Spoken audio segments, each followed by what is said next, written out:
সোনারপুরে নিহত দলীয় কর্মীর পরিবারের সঙ্গে দেখা করতে গিয়ে বিক্ষোভের মুখে অভিষেক বন্দ্যোপাধ্যায়। তৃণমূলের সর্বভারতীয় সাধারণ সম্পাদককে ডিম জুতো নিক্ষেপের অভিযোগ তুঙ্গে রাজনৈতিক তরজা।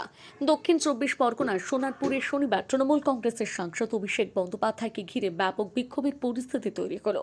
বিক্ষোভকারীদের একাংশ তার উদ্দেশ্যে চোর স্লোগান দেয় এবং ডিম জুতোর ঢিল ছোড়ার অভিযোগ ওঠে। পরিস্থিতি সামাল দিতে নিরাপত্তা রক্ষীরা তাকে হেলমেট পরিয়ে নিরাপদে সরিয়ে নিয়ে যাওয়ার চেষ্টা করেন।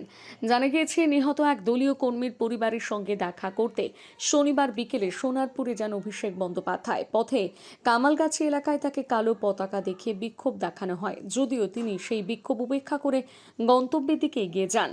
তবে নিহত কর্মীর বাড়ির কাছে পৌঁছতে পরিস্থিতি উত্তপ্ত হয়ে ওঠে। বিক্ষোভের জেরে তার গাড়ি আটকে যায় বলে অভিযোগ। এরপর তিনি বাইকে চড়ে যাওয়ার চেষ্টা করলেও জনরোষের মুখে সেই পরিকল্পনা সফল হয়নি। তৃণমূলের অভিযোগ, ওই সময় ভিড়ের মধ্য থেকে অভিষেককে লক্ষ্য করে হামলা চালানো হয়। তাকে রক্ষার জন্য নিরাপত্তা রক্ষীরা হেলমেট পরিয়ে দেন। ডিম জুতো ও পাথর ছোড়ার পাশাপাশি ঝাঁটা দিয়ে আঘাতের চেষ্টা করা হয়েছে বলে অভিযোগ। শেষ পর্যন্ত তিনি হেঁটে নিহত কর্মীর বাড়িতে পৌঁছন। তৃণমূলের দাবি, সেই সময় ধস্তাধস্তির জেরে তার জামা ছিঁড়ে যায়। পরিবারের সদস্যদের সঙ্গে দেখা করার পর অভিষেক অভিযোগ করেন তাকে প্রাণে মারার চেষ্টা করা হয়েছে। তিনি বলেন, আমাকে খুন করতে চাইছে, আমার লাশ বেরোক এখান থেকে, আমি এই পরিবারকে ছেড়ে চলে যাব না। তার বক্তব্যকে ঘিরে রাজনৈতিক মহলে নতুন বিতর্ক শুরু হয়েছে। অন্যদিকে বিক্ষোভকারীদের একাংশ দাবি করেন এলাকার সাধারণ মানুষের ক্ষোভের বহিঃপ্রকাশ হিসেবে এই প্রতিবাদ হয়েছে। কয়েকজন মহিলা বিক্ষোভকারী অভিষেকের বিরুদ্ধে তীব্র ক্ষোভ উগরে দিয়ে নানান স্লোগান দেন। ঘটনার পর বিজেপির রাজ্য সভাপতি শ্রমিক ভট্টাচার্য বলেন, এই ঘটনার সঙ্গে বিজেপির কোনো যোগ নেই। দক্ষিণ ২৪ পরগনায় গত কয়েক বছরে তৃণমূল যে অত্যাচার চালিয়েছে তার বিরুদ্ধে মানুষের ক্ষোভ প্রকাশ পেয়েছে। বিজেপি সংযম দেখিয়েছে বলে তৃণমূল নেতারা এখনও সাধারণ মানুষের মধ্যে যেতে পারছেন। ঘটনাকে কেন্দ্র করে রাজ্যের রাজনৈতিক উত্তাপ আরও বৃদ্ধি পেয়েছে। শাসক ও বিরোধী শিবির একে অপরের বিরুদ্ধে পাল্টা অভিযোগে সরব হয়েছে। ঘটনার পূর্ণাঙ্গ তদন্ত এবং আইন শৃঙ্খলা পরিস্থিতি নিয়ে প্রশাসনের ভূমিকার দিকে নজর রয়েছে রাজনৈতিক মহলের। আমাদের কাছে আছে, আপনারা নিজেরা সাক্ষী। সুতরাং সাংসদ হিসেবে আগামী দিন প্রিভিলেজ বসানো মুভ হবে এবং আমরা হাইকোর্ট সুপ্রিম কোর্ট অব্দিও যাব। খালি হাইকোর্টে নয়, সুপ্রিম কোর্টে এমনকি আমি নিজেদের কারণে পিটিশনার হবো। আমার অধিকার আছে, ভারতের সংবিধান আমাকে এই অধিকার দিয়েছে।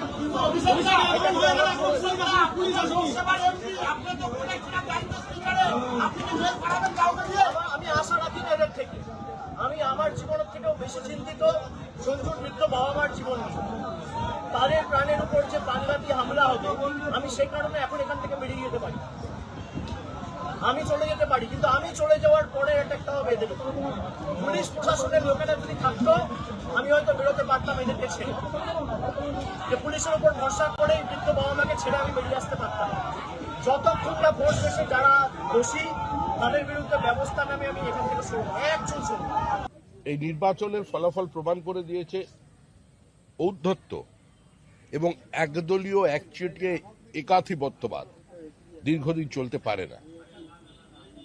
কারোর ক্ষোভ থাকতে পারে, বিদ্বেষ থাকতে পারে, কিন্তু এ ধরনের ঘটনা যারা ঘটাচ্ছেন এটা সুস্থ স্বাভাবিক গণতান্ত্রিক সমাজে কাম্য নয়। এর সঙ্গে আমার দল দূর দূর পর্যন্ত যুক্ত নয়। তিনি বলছেন পুলিশ কেন এলো না, পুলিশকে খবর দেওয়া সত্ত্বেও জনপ্রতিনিধি কেন এলো না, পুলিশ কেন নেই? সেটা কেন নেই পুলিশ, সে তো আমি বলতে পারি না, আমি তো দলের প্রতিনিধি। সেটা পশ্চিমবঙ্গ রাজ্য সরকার বলতে পারবেন। কারণ বিরোধী দলনেতা শুভেন্দু অধিকারীকে গাড়ির মধ্যে জীবন্ত পুড়িয়ে দেওয়ার চেষ্টা হয়েছিল উত্তরবঙ্গে। বিরোধী দলনেতাকে সভা সমিতি করবার জন্য 104 বার হাইকোর্টের দরজায় যেতে হয়েছিল। যা অত্যাচার তৃণমূল কংগ্রেস করেছে আমাদের কর্মীদের সঙ্গে, আমাদের মহিলাদের সঙ্গে, আমরা সংযত আছে বলে ছিলাম বলেই আজকে তৃণমূল কংগ্রেস অক্ষত আছে।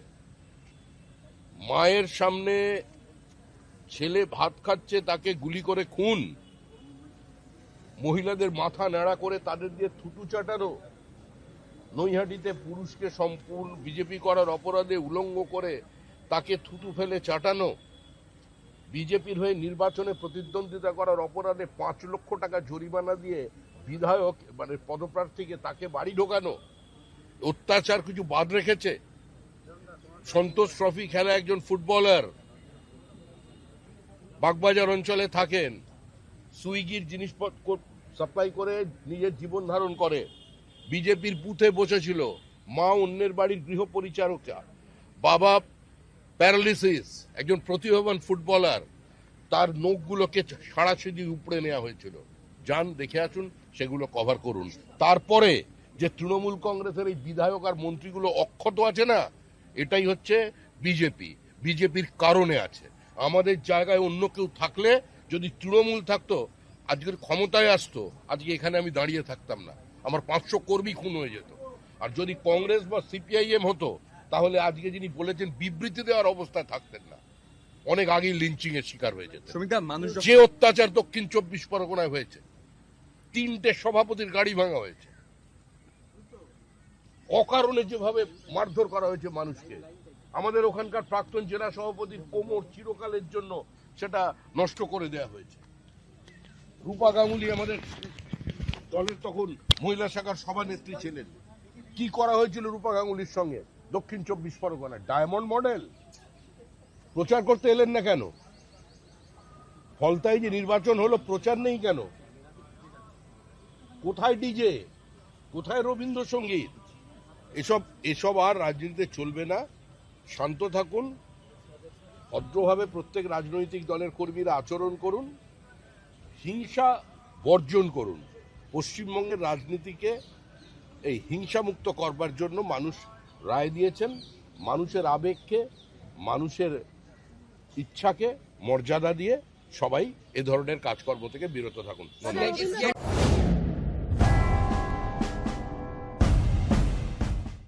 ফ্যাশন দুনিয়ার সবকিছু, shooting shirting, churidar, blouse, kurta, lehenga, jeans, top, jeggings, palazzo, বাচ্চাদের মডার্ন ড্রেস, পুরুষদের জিন্স, ফর্মাল ড্রেস, গেঞ্জি, গৃহসজ্জার পর্দা থেকে টেডি পুতুল ও সমস্ত কালারফুল পোশাকের বিপুল সম্ভার। আদিবাসী মা বোনেদের সমস্ত ধরনের পোশাক পেয়ে যাবেন একই ছাদের তলায়। ন্যায্য মূল্যে মানুষকে পরিষেবা প্রদান আমাদের প্রধান লক্ষ্য। তাই তো হাজার হাজার মানুষের ভরসা ও ভালোবাসা একমাত্র রিয়া মেগা শপ, খড়িকামাথানি, 9 গ্রাম, ঝাড়গ্রাম। আপনারা রিয়া মেগা শপে আসুন, কেনাকাটা করুন। আপনাদের জন্য রয়েছে বিশেষ বিশেষ উপহার এবং বিশেষ অফার। Thank you. নিজেকে আপডেট রাখতে ফলো করুন সানন্দা নিউজ।